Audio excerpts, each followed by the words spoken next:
our webinar, Networking During Tough Times, presented by Pat Drew. And before I actually introduce our presenter, Pat, I just wanted to very quickly go over a few logistical items just to make sure that our webinar runs as smoothly as possible today. As you may have known during the registration process, we will actually be recording the webinar, and we will, as a follow-up, send you a link both to the audio and the visual as a follow-up to the webinar. So those of you who are perhaps not copious note takers, do not worry. We'll send you the full webinar as a follow-up. And for our audio today, you'll notice that we have two options. One is you may choose to either use your voice over IP, and if you do happen to experience issues with using your voice over IP, you do have the option to switch over to using your telephone. And so feel free to do that through your control panel. You'll see the audio pin and all the necessary information in order to do that. If you do happen to experience some audio problems, perhaps you're not able to hear Pat during the presentation, definitely send us a note through the questions box. That way, if there is something that we can do on our end to improve the audio and the sound, we'll definitely look into it as quickly as we possibly can. Another thing to keep in mind from a logistical standpoint, we're expecting close to around 200 attendees, which is fabulous. But what we've done just to make sure that the sound quality is good is we've muted everyone attending the webinar just to maintain a very good sound quality. However, we certainly understand that you will have questions that you'd like to ask, and probably the most efficient way would be to, and I've seen that some of you have already done this, during the actual presentation, if you do have any specific questions that you'd like to direct to Pat during the actual presentation, please feel free to send those questions to us through the questions box. What I'll do on my end is log all of the questions that come in, and those that are most pertinent to what Pat is presenting, we'll try to get through as many questions as we possibly can. We have allocated some time for Q&A during the middle of the presentation, as well as at the very end there will be another Q&A session. So feel free to send those questions to me sooner rather than later so that we can address those questions as quickly as we can. And also one thing to keep in mind, so that it helps us kind of direct the presentation in the right direction, we will be asking for your input by submitting answers to poll questions that we will launch periodically throughout the presentation.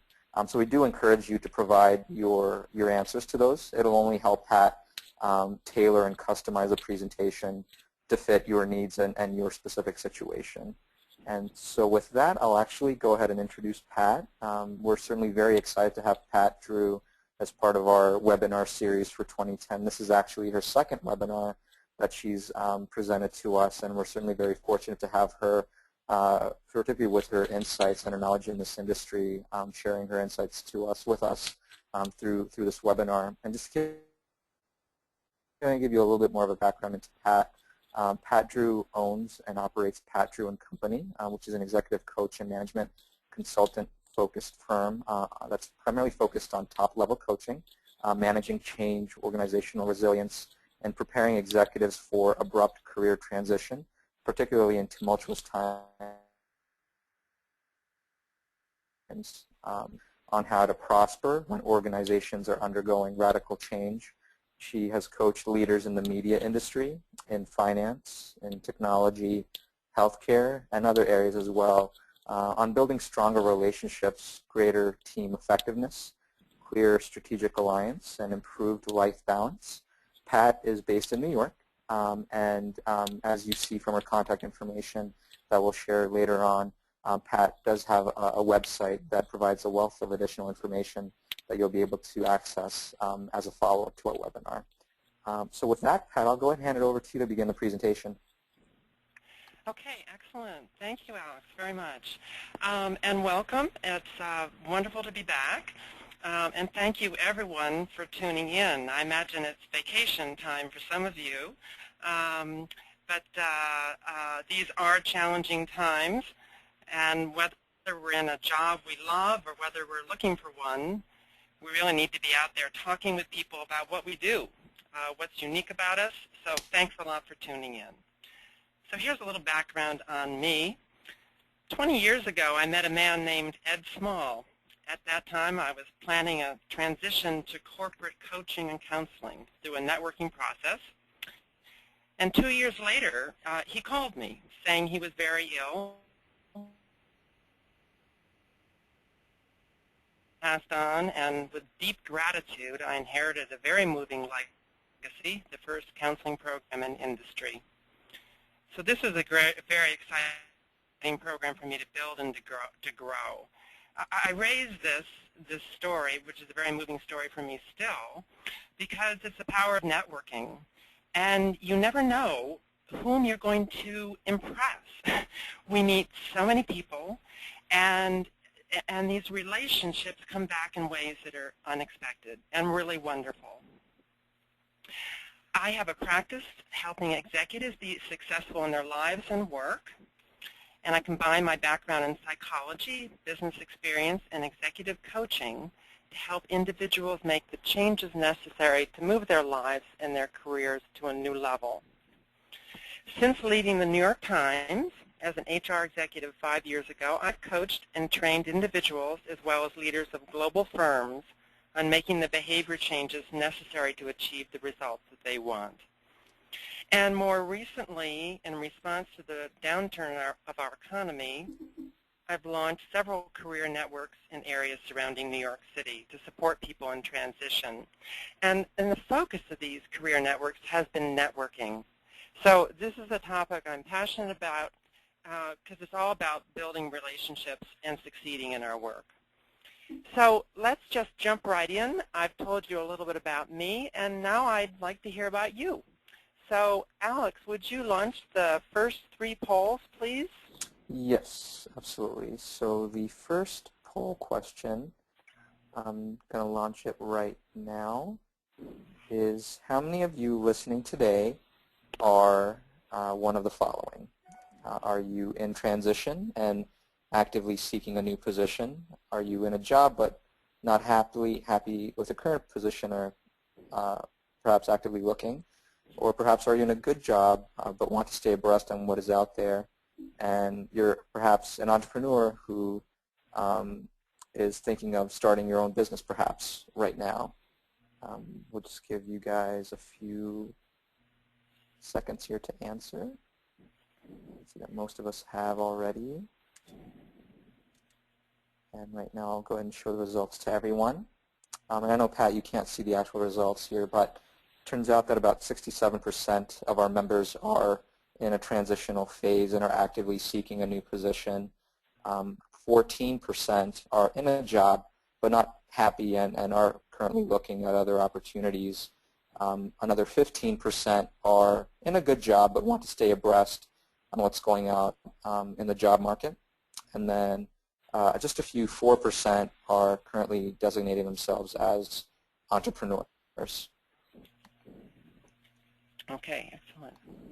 Great. And did you want me to, Pat, launch the second poll question right now as well? Yes, please. Sure, no problem. The second poll question is the following. Which of the following employment strategies do you believe to be most effective? Utilizing recruiters, job boards, or perhaps face-to-face networking? If you can just choose one of the following.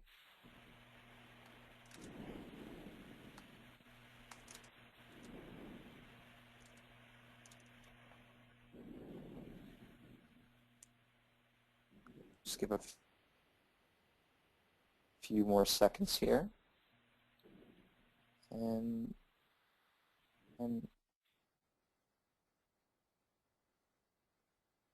topic for today's webinar, 8% believe face-to-face networking is the most effective. Excellent. Yep.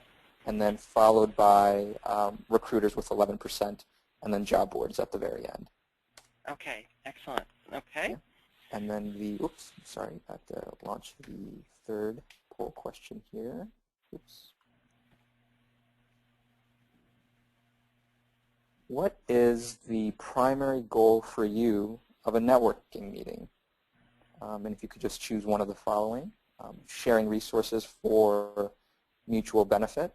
Are you looking to get a lead for a job perhaps? Are you perhaps filling a need for someone you are meeting? Or is it perhaps being referred to other people, 2 to 3 other people of interest to you? Or perhaps you're mostly focused on developing a relationship. And it looks like we have quite a mix this time. Let's give it one more second here. And of those of you who responded, it's a good mix. We have 32% who are most interested in developing a relationship, followed by another 31% who are looking to get a lead for a job, and then followed by 20% who are interested in sharing resources for mutual benefit, followed by 16% of individuals are looking to be referred to 2 to 3 more people, and then finally, at the very end, filling a need for someone you are meeting. Okay. Thanks for doing those polls. That's very interesting. So we clearly have the majority of our folks tonight are looking for a new position, and all that we're going to be talking about is going to be focused on that. Everyone's very hip to networking as being the #1 way that people do develop their careers and move forward, and that's the rationale for this workshop tonight.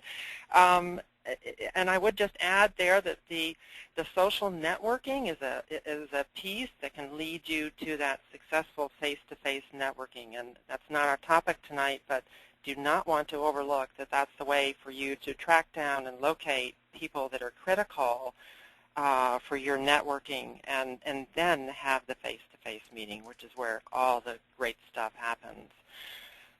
Very interested in poll number 3. The mutual benefit is such a big piece for success. Sharing resources for mutual benefit. To me, that is the key word. Developing a relationship, absolutely.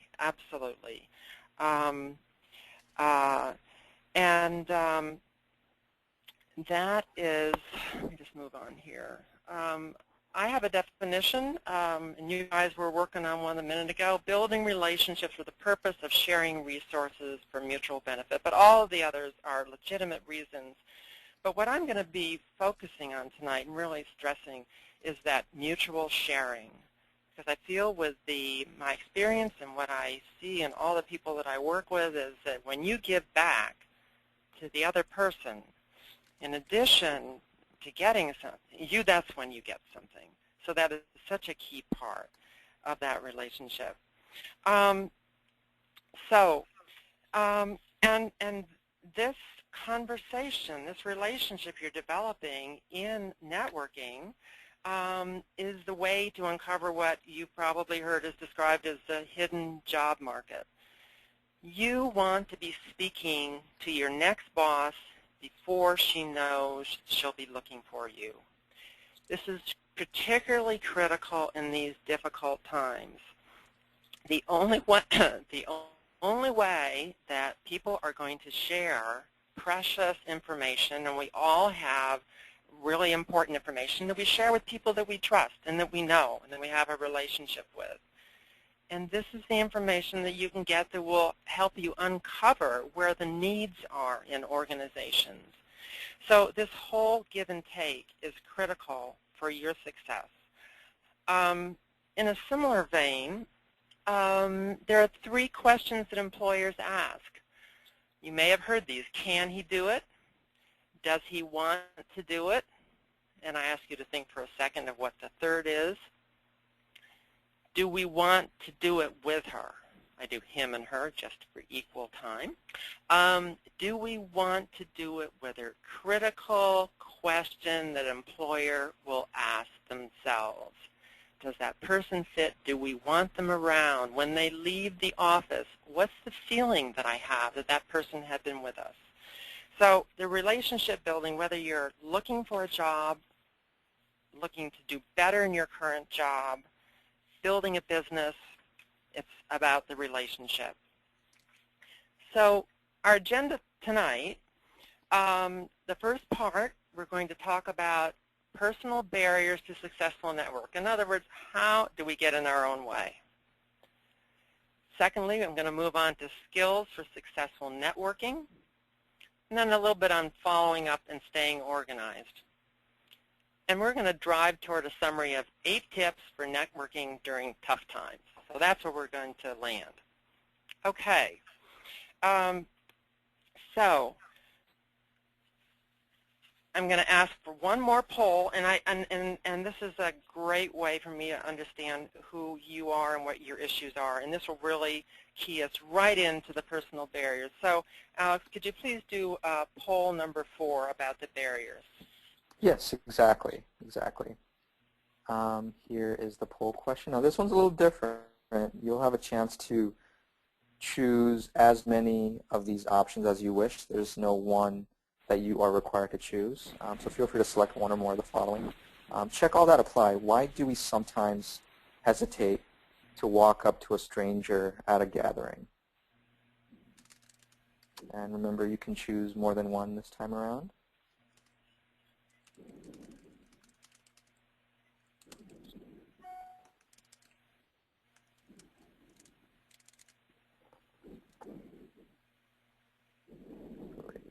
And turns out that, I'll go ahead and show the results to everyone. Of those who polled in, 90% did choose the final option. Networking is self-promoting. That makes me uncomfortable. 25% of our attendees also said that it takes too much time. And then a few people chimed in and said that they're hesitant because that, they already have many long-term personal relationships. That came at 9%. And then at the very end, I don't need to. I have hundreds of resumes out. And then finally, I need to spend time looking for jobs online. Okay, terrific. Okay, so let's just take that first one, because at one point or another, we've all can resonate with a lot of these barriers. But I guess that one that most people jumped on was networking is self-promoting. That's what makes me uncomfortable. I'm going to get to that in a minute, but let me just start with the first one for those that that chose that one. I have long-term relationships. They will help me. It's not the people you know, but it's the people that you don't know that are going to make the difference for you in your career. So how does this work? The people that you know very well, that are really in your warm contacts, so to speak, your family, close friends, close colleagues, people you've known a long time, the good news is they know you very, very well, and the bad news is they know you very well. They know you when, oh, I knew him when he was just starting out in his career, and I knew her when she was making this transition, and they will be defining you. The statistics are that most leads and most opportunities come through cold contacts, not through warm contacts. Why? With the cold contacts, you define who you are. You're in a new place now than you were when you first met your warm contacts, and it's an opportunity for you to say who you are, what you're looking for, and what you want people to do for you. So your job is really to get through those warm contacts to your cold contacts as quickly as possible. Second barrier, takes too much time. I need a new position. Well, we've already established in our discussion tonight that the most common route is networking. I want to comment further on that one because job boards and listings are really only the starting points. What you really need to establish, and what people that put the postings on the job boards, they want to know, are you really connected enough to this industry and this company to network your way to the decision maker? Are you better than the person that they already have in mind for this job, which, knowing when these are posted, there's usually someone right there for it. They already have in mind. Can you be that person they've already pre-selected before the job is posted? It's not about filling a job, it's about filling a need. And this goes back to that thread that I mentioned earlier about the hidden job market. Yes, you have to respond to the ad. Yes, you have to send in your resume if that's what they want. But ask yourself, what is behind the ad? I have a colleague who, a senior communications person, who saw an ad about an opportunity at a company she was interested in. And she did some research, and she discovered this was a big pharma.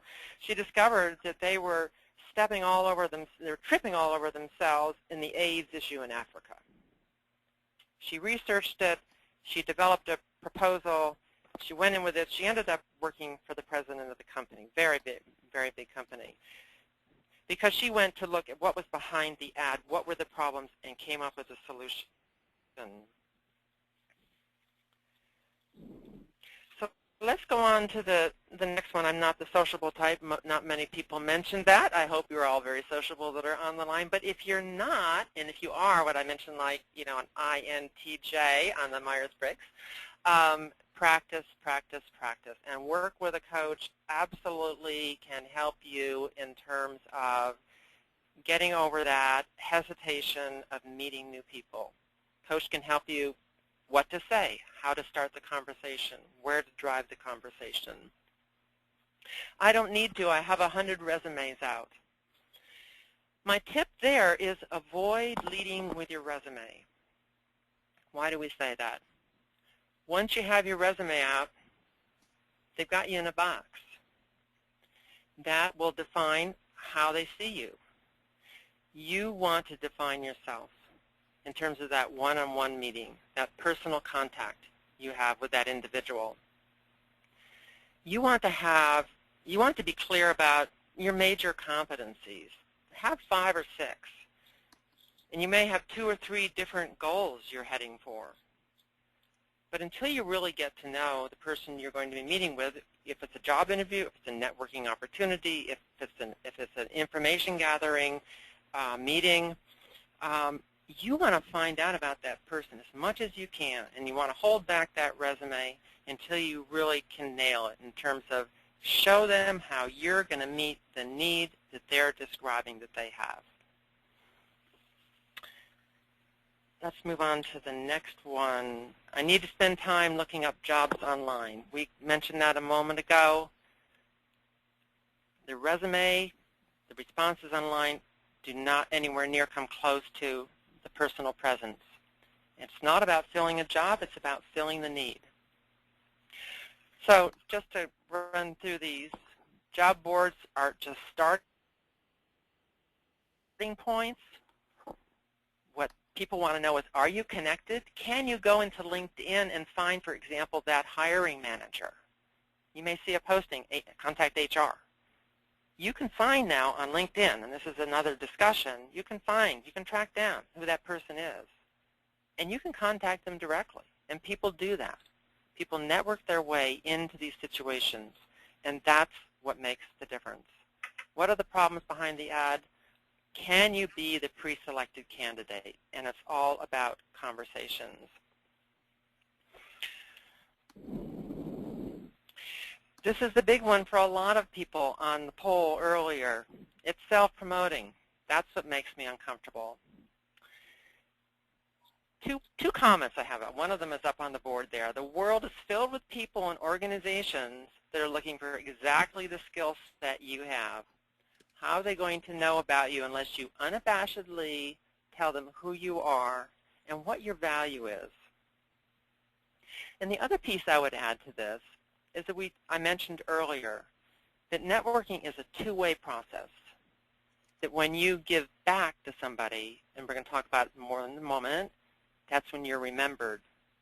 So the giving part really kind of erases that sense of being self-promoting, because when you really frame it as a mutual benefit, a meeting for mutual benefit, that all goes away. And if there are questions about that, please let me know when we break for questions, or yeah. when we break. Okay. So now, this is the great news. Now that we've looked at all our hesitations and all the ways we trip over ourselves, we can relax about one thing, and that is everybody has a network. Here's an exercise you can do at your leisure. If you haven't already done it, make a list of your educational institutions, professional organizations, doctors, dentists, other practitioners, your hobbies, religious affiliations, civic organizations. You know the drill. You will find that you have a huge network, and this is just the beginning. Actually, I'd like to break now to see if there are some questions. Sure, absolutely. We have actually two, Pat, that Okay. are quite interesting. One was, how do you present yourself at a networking event when you're actually unsure of your job search? Perhaps you're still... When you're unsure? Yes, exactly. Unsure. Perhaps you don't have kind of defined goals yet, but there's a networking event that's come along. You don't want to miss it. Any advice for our folks if they're in that sort of situation right now? Yes, that happens a lot in my coaching of people when they're figuring out their goal and then someone calls them up and it's a great opportunity to meet with them. Sometimes it's better to put that off, actually, until you really clarify your goal so you can really use that opportunity. But if you choose not to do that, I would be very open about it. I would tell them that I would focus more on them, that I would like to find out more about more of an informational interview. I would like to know more about how you got where you are, what were some of the skills that worked, what were some of the steps. I see the accomplishments you've made that I'm very impressed with. And if there are some things that you want to learn more about, you can try out one of your areas you're thinking about. You can say, well, one of my areas of strength is blah, blah, blah. And can you tell me how that might fit? So you're not saying I'm looking for that, but you say it's an area of strength, and you're also using it for information gathering. And you also have the choice of waiting until you've more clearly articulated your goal. Great.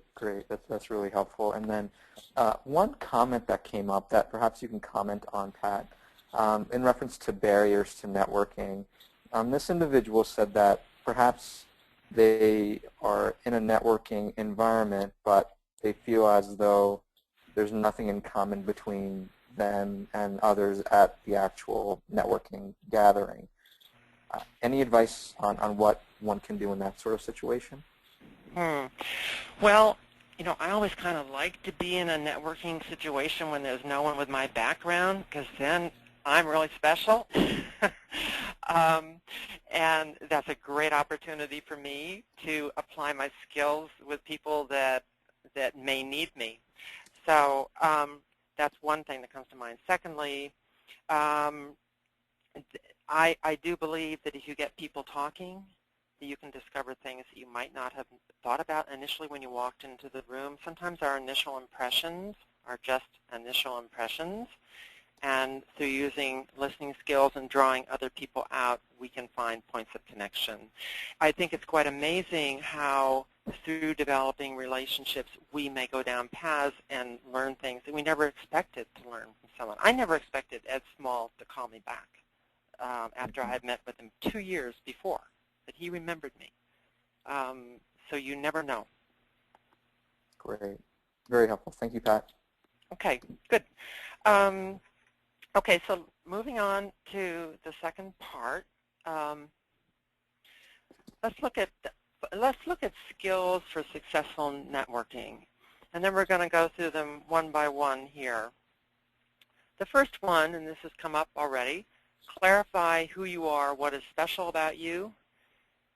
Be clear about what you're seeking and what you need. Find out the other's needs, which I've been stressing tonight, how important that is to really find out about the other person. Give back and follow up. Okay, 1 second here. So let's take the first one. Clarify who you are. This gets into branding. I know that Ivy Exec has had a couple sessions on branding. You may have already heard that. phrase. If you haven't, it's really important to understand that branding is that process by which you can differentiate yourself and stand out from the crowd by identifying and articulating your unique value proposition, whether it's professional or personal, and then you leverage this across all that you're doing. So the value proposition is, what do you create? What's your value? Differentiation, what makes you stand out? And marketability, what makes you indispensable? So this is an exercise you can go through. It takes work, and you want to also, once you come up with what you think your brand is, and I'm going to give you a couple examples in a moment. Once you come up with it, run it by somebody that's close to you. Say, hey, is this who you think I am? Is this how I come across? You may be very surprised.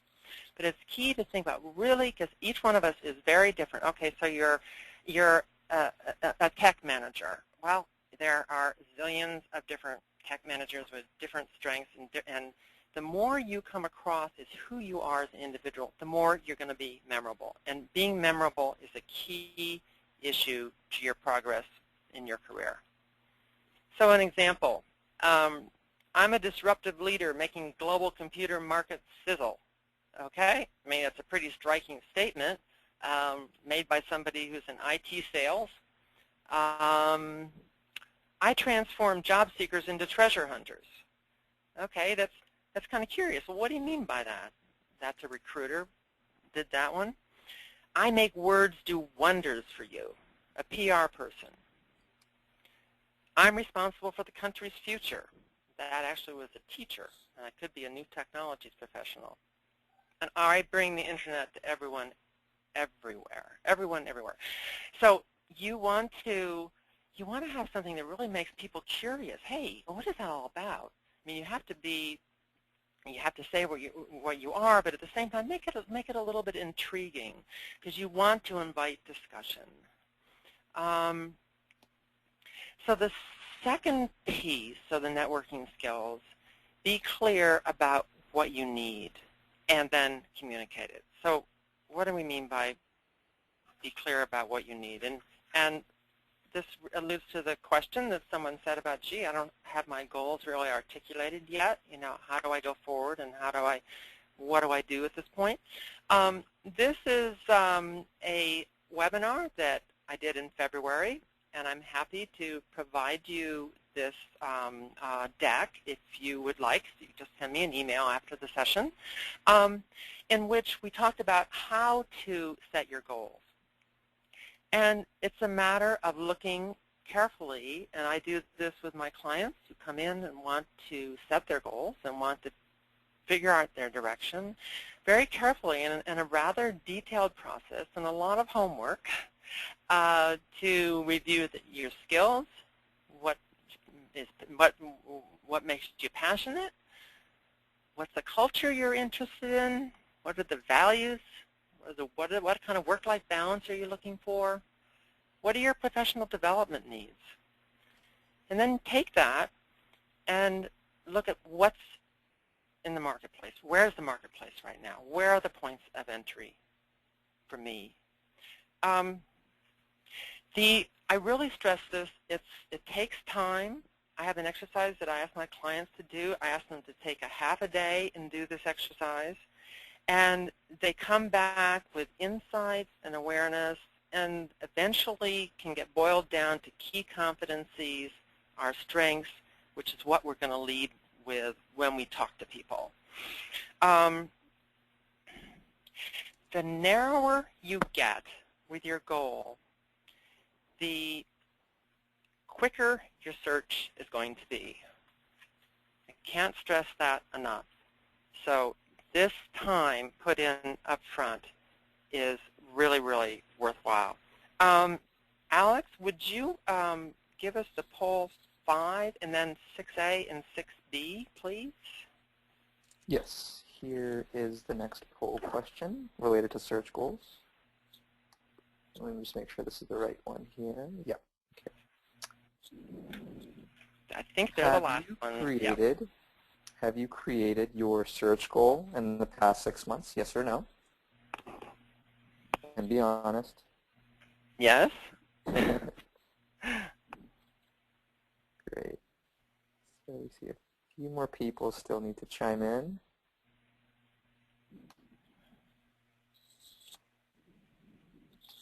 Great. So it looks like we have just a little over half, Pat, who have created their search goal over the past half a year. Excellent. 55%. Excellent. And then as a continuation of that question, the next question asks, if you have not created your professional goal in the last 6 months, why is that? Is it because you think it's better to take things as they come? Or perhaps you've never really thought of doing it? Or perhaps you just don't know where to start?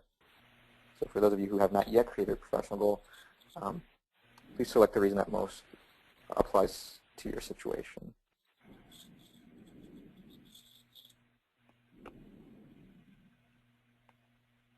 Great. So this is, I would put myself into this category, Pat. The results indicate that 61% don't know where to start exactly. Okay. Okay. So that's pretty insightful. And then the other two are pretty even, around 20% each. Which I think it's better to take things as they come, or they just haven't really thought of it before. Okay. Thanks, Alex. Okay. So everyone, taking things as they come, play many possibilities. The track record is really not good on doing that.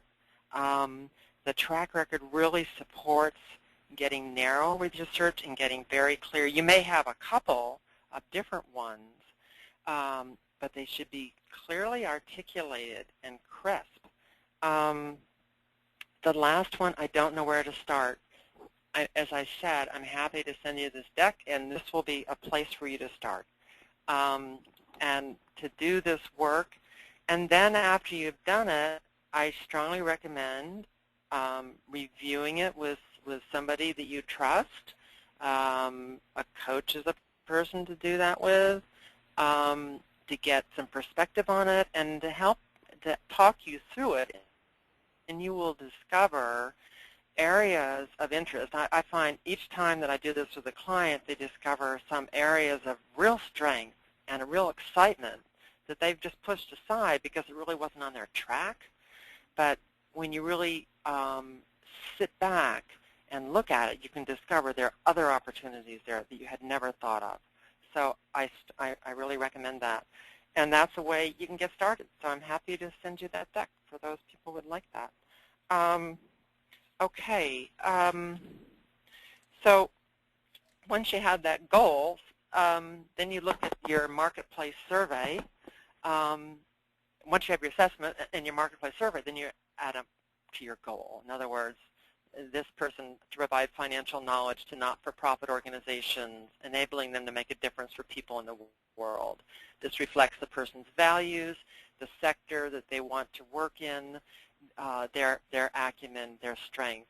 Controller for mid-sized company, not-for-profit, in the New York metropolitan area. So all these pieces that I showed you in the grid earlier play out, and when you come to your goal.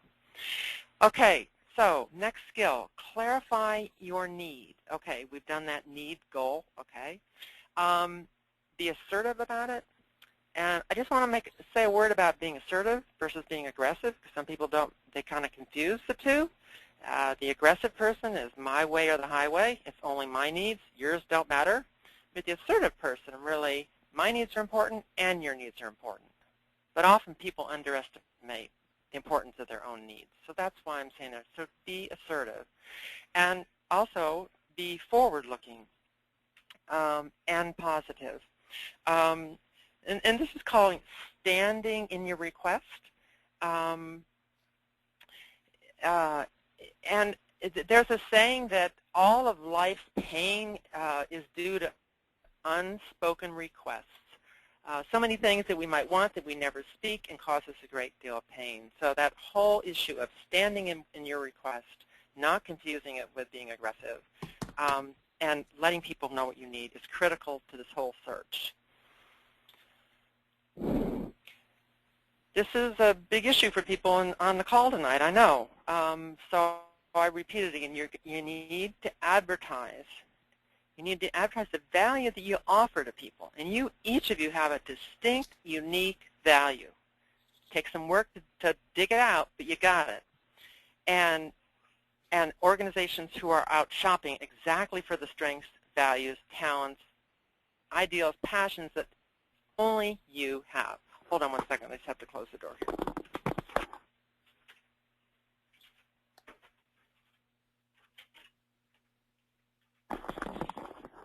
Sorry for that. Okay.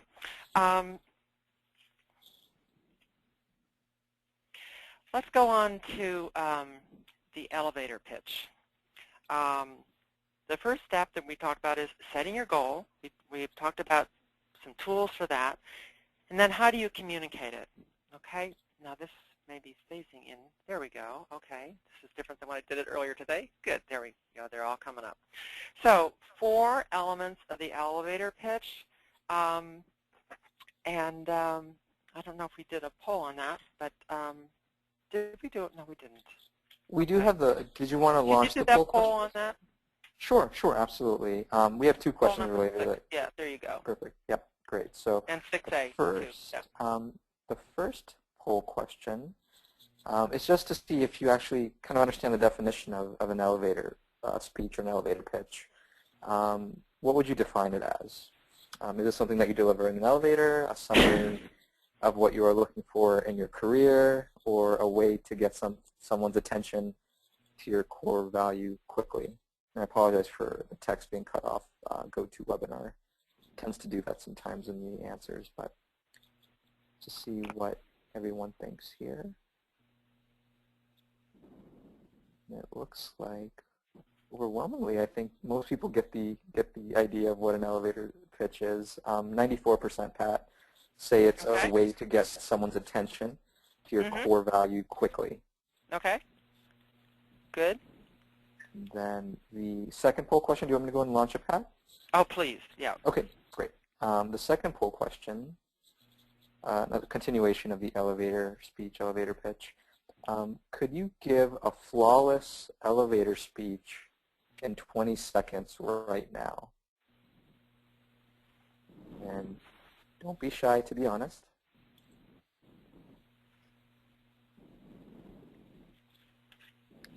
Great. And it looks like, Pat, about 80% of our attendees here are not quite ready for that elevator speech. Okay. Okay. Maybe it's around 25% or 25 seconds as opposed to 20 seconds. Okay. Okay. Excellent. That pitch has got to be flawless. It has got to nail your situation.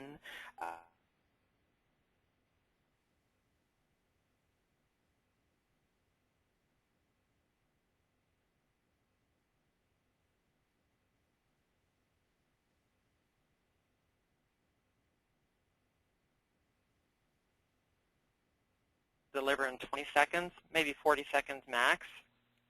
What do you do? What's your passion? What's the pain that your services address? What are the benefits? And what's your credibility? And I'll give an example.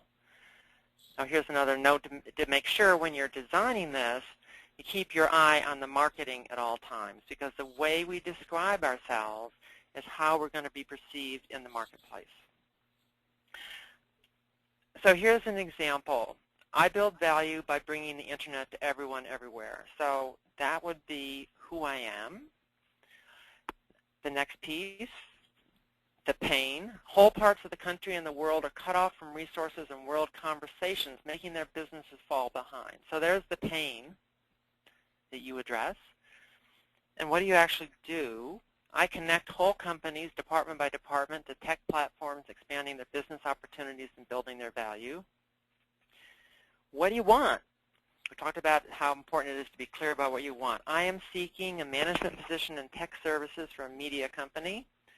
And then you got to put in the piece about your credibility. Why should they listen to you? What What are your bona fides in this?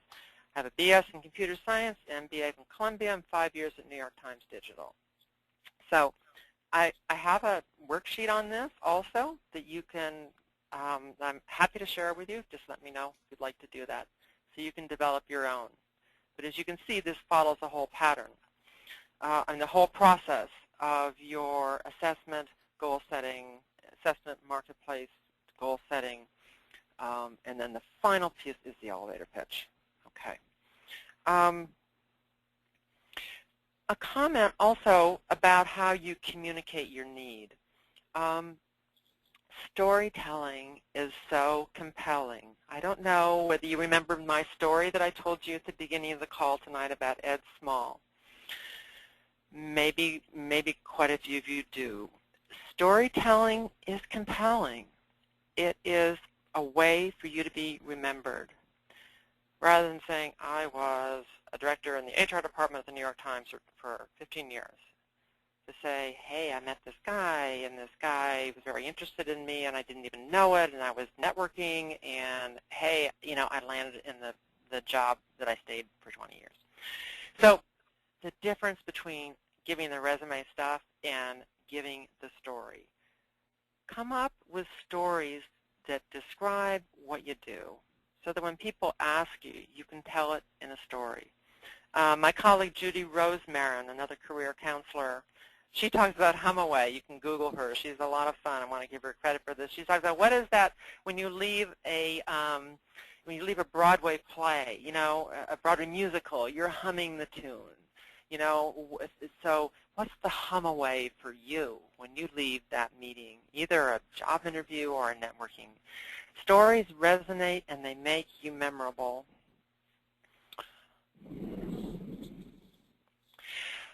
Next skill, networking skill, find out the other's needs.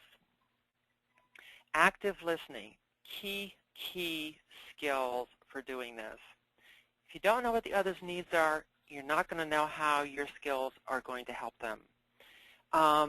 And through active listening, and a lot of you may know a lot about active listening, but it is really giving the person the opportunity to really talk freely about themselves in a way that you're not guiding, but you're letting them know that you're tracking, and you're letting them know that you have heard what they have to say. This is what makes you memorable. Why? Because most people don't listen to us. When someone does and someone asks a question and makes a comment that's perfectly tuned to what we were saying, we remember that person.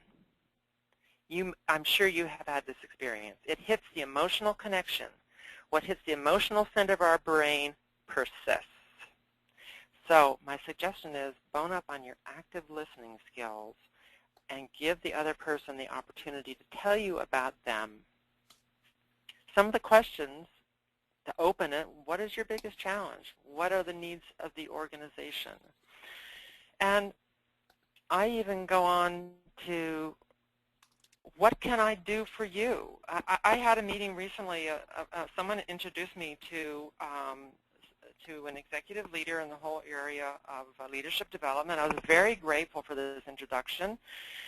And then I was leaving the meeting and talking to the person who introduced me and thanking him for the opportunity that he created for me. And I said, so really, Ken, what can I do for you? What's going on with you these days? Well, turns out he wrote a book. I didn't know this. He wrote a book 2 years ago. He'd love to present about his book. And now I'm out doing presentations. I belong to a lot of organizations. I can get him a gig to do that. That's something that's really valuable to him.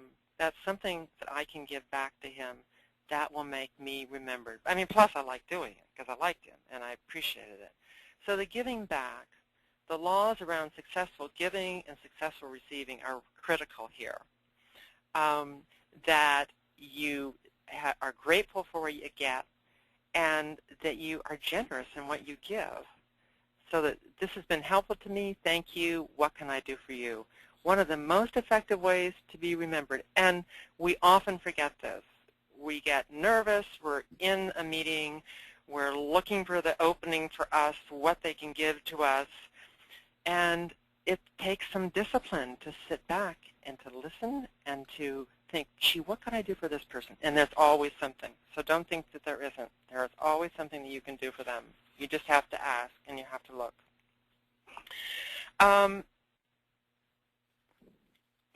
Okay, so we're coming down to, I mentioned we're going to drive toward these 8 tips for successful networking during tough times, and I stress the tough times because these times are more difficult, are more challenging than ever.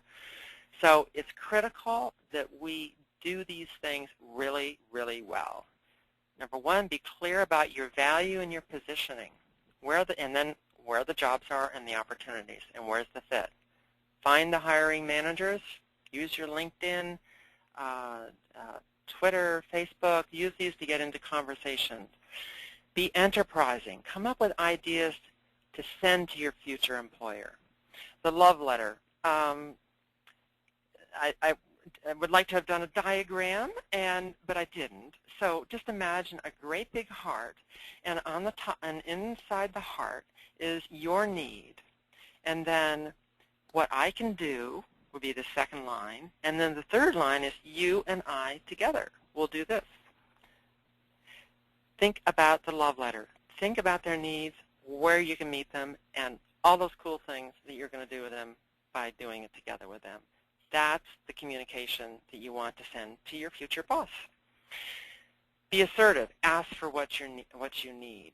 And the clearer you are, the better. Follow up. Give back. Remember that the giving back is where you are memorable. The listening is where you are memorable. It's all about being memorable. Stay organized. There are some software packages out there to help you with, your hundreds of contacts. Make sure you find a way to stay organized. Overcome your personal roadblocks. Look at what they are. We all have them. Identify them and deal with them.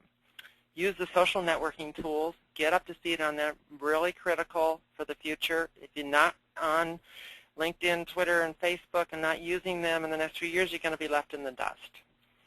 And do it better and do it all the time. And do these things and you will succeed. Going back to what we said, three things that employers look for. The third one is key. Do we want to do it with her, with him? If you use the suggestions that we came up with today, you'll find out whether you want to be with them, as well as you'll be able to show them that, yeah, they want you on their team.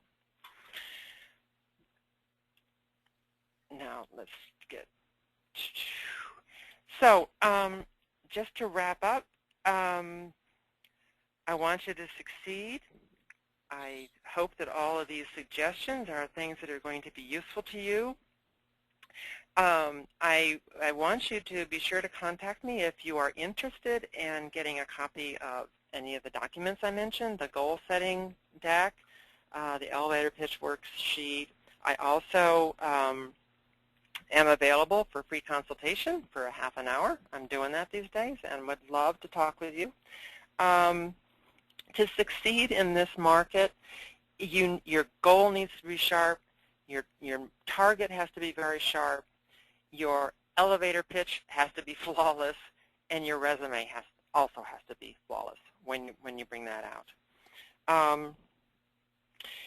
So this really wraps up my presentation. And Alex, you want to take it from here? Yeah, absolutely. Thank you so much, Pat, for really making yourself accessible and available for our attendees. We have a few minutes here, and we had quite a few questions that came in through the questions box. So with the few minutes that we have left, perhaps we could go through a few of the questions. One question that came up was dealing with the resume. And the question, the way that they presented it is, how do you avoid leading with a resume when it is what people always kind of expect or require before an actual, perhaps face-to-face meeting? Perhaps it's an informational interview, so on and so forth. Do you have any suggestions, any ideas on how to navigate that whole process? Well, I think you cannot avoid it if it's a gateway to getting an interview, and you have to comply with the application process online. So you can't avoid it. However, if you have a networking meeting, you have an informational meeting, you should try to hold it back. You should hold it back until you get as much information as you can, and then you design the resume that's customized for the situation. You can also do a bio as a first step. Gives the person some information about you without really locking you into certain goals, objectives, and competencies, which is what a resume is going to entail. So my advice is hold it back when you can, but sometimes you can't. Gotcha. Gotcha. That's certainly sound advice. One other question, it was in regards to giving back. And one example that an attendee brought up is, are there any examples that come to mind, Pat, of how a job seeker can offer something of value to an actual recruiter? Any suggestions, any ideas on that one? Yes.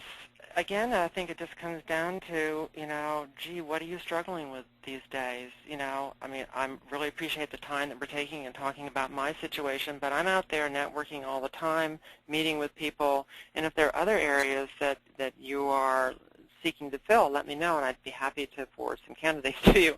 That's what I would do, because a recruiter is going to be needing to fill a lot of different positions, and they're going to want really a bench of people to draw from.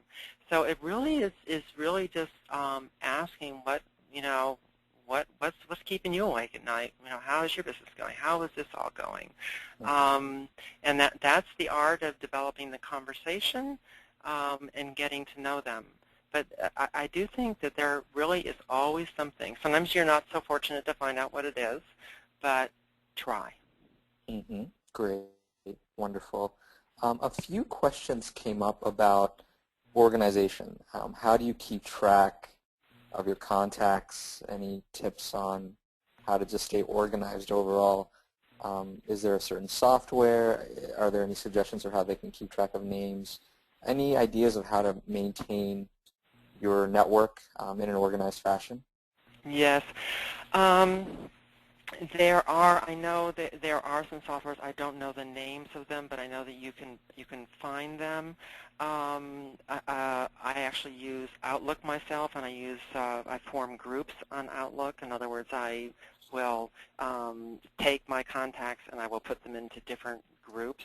And then if I'm communicating with these different groups, I know what the message is for each of them because I work in several different areas of coaching, for example. So I think Outlook provides some opportunity for that. And that I have a very large network, and that has actually served me very well. Certainly, after any meeting with anyone, make sure to write a note afterwards. I didn't mention it. Make sure to write a note afterwards, even write a handwritten note, which is always appreciated, even if you send an email. And I often will put a tickler into my Outlook, follow up with this person 2 weeks later. I'll put it on my calendar as a way to keep track. I definitely, if I have something going with somebody, with a potential client, I will definitely map it out on my Outlook so I know when I need to check in with that person. Great, wonderful. And then another question that came up, and we've had these conversations, Pat, you and I, in terms of the power of social media and having it be another channel through which networking can take place. This person had a little bit more of a detailed question in regards to that. How do you network on LinkedIn and contact people that you don't know? Another person asked a similar question. What networking strategies are recommended if you can't have a face-to-face meeting and have to rely upon some sort of online platform to do it?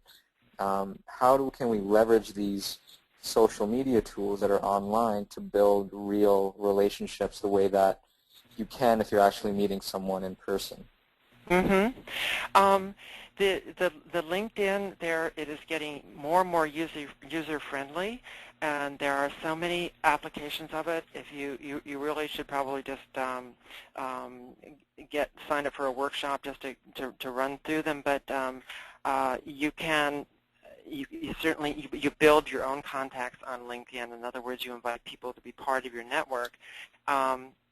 And you can send out announcements to that regularly about what you're doing, an update of what you're up to. And certainly, if you're in search and in a certain area and you're maybe doing a presentation that's relevant to that, or some accomplishment you've just done, put it out and show it out to your network what you've done.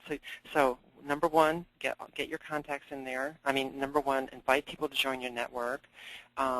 Build it that way. If there are people that you want to get to know in another organization, for example, you have an interview at Digital, and you want to look up, you can look up companies on LinkedIn. You can find people that work in those companies. And then there's also a capacity to go through your network to find that person, to get an introduction, so that you can find someone in your network that will introduce you to Mr. X over at Digital that you need to speak to.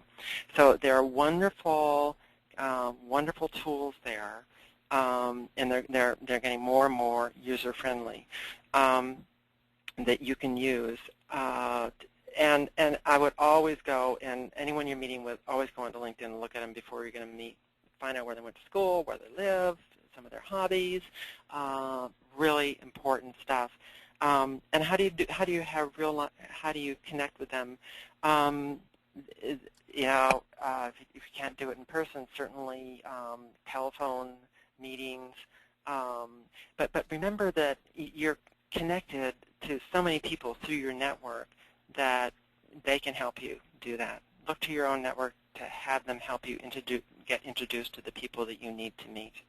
And you can have an exchange online. Someone just asked me recently, they said, I'm applying for a job at this firm where I happen to know the president. So she said, would you introduce me? And I said, by all means. So I just sent a little introduction. So-and-so, she's looking. Can she have a conversation with you? Boom. And was off. And they had an electronic connection.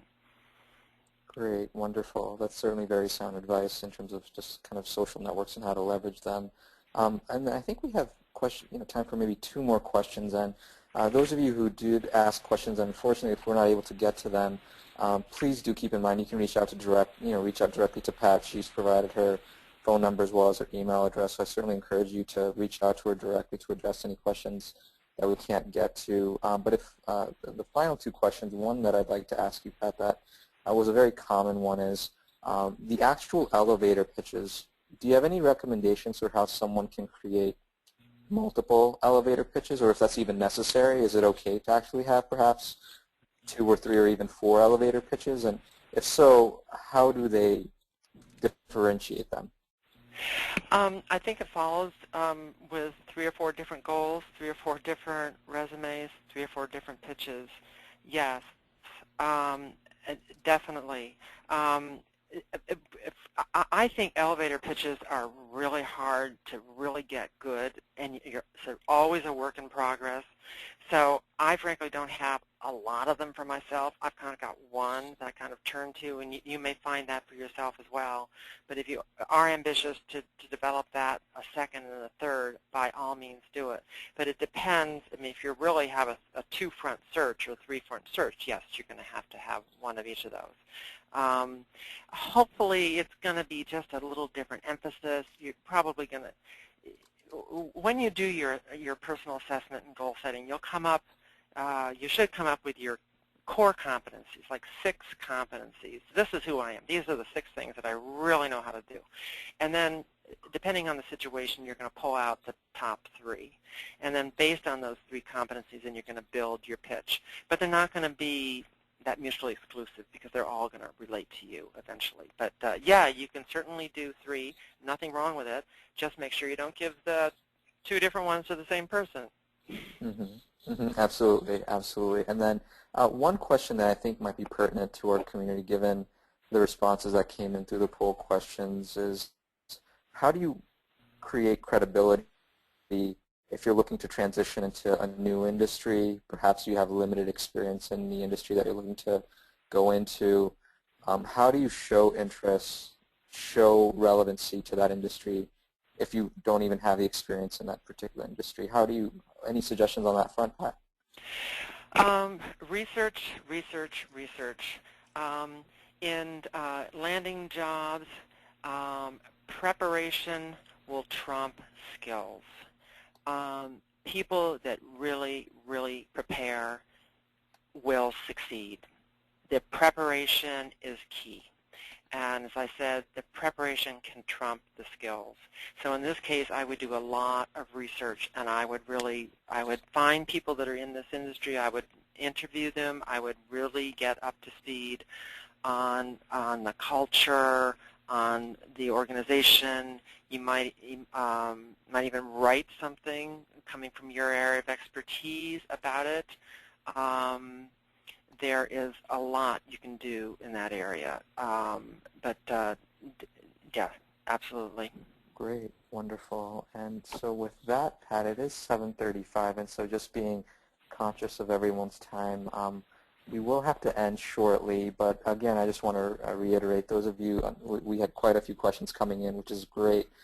Those of you who we did not get to address your specific questions, Pat's really made herself available to connect with you, and he has even offered a free consultation if you are interested in that. So do keep in mind, feel free to reach out directly to Pat to address any questions that we may have not had a chance to get to. And in closing, I just want to again thank everyone for attending our webinar. It's certainly been very well received over the past several months, and now regularly we have close to 200 people attending, which really is a testament to the quality of our presenters, such as Pat. And on behalf of Ivy Exec, Pat, we're certainly very excited to have you on board. And for the attendees, those of you, as Pat mentioned, if you are interested in receiving the actual PowerPoint deck, feel free to reach out to Pat via email. She'll be more than happy to send you the actual PowerPoint. If you have any inquiries in regards to Pat's consulting services or any of the worksheets that can help you define your goals easier, feel free to reach out to Pat directly. On our end, what we will do is everyone who signed up for the webinar will actually be sending a link that will allow you to download the full presentation, both the audio and the visual. So feel free to review that as part of your follow-up to the webinar, and we'll be sending that information to you sometime by the end of this week in an email. So with that, again, I want to thank everyone for attending, and we look forward to... I want to thank you, Alex, very much for the opportunity. It's been a pleasure to be here tonight, and thanks so much, everyone, for all your participation. Absolutely, Pat. Thank you so much for that, and we certainly appreciate it. And we look forward to seeing everyone at our next webinar. Good evening, everyone. Thank you. Good night.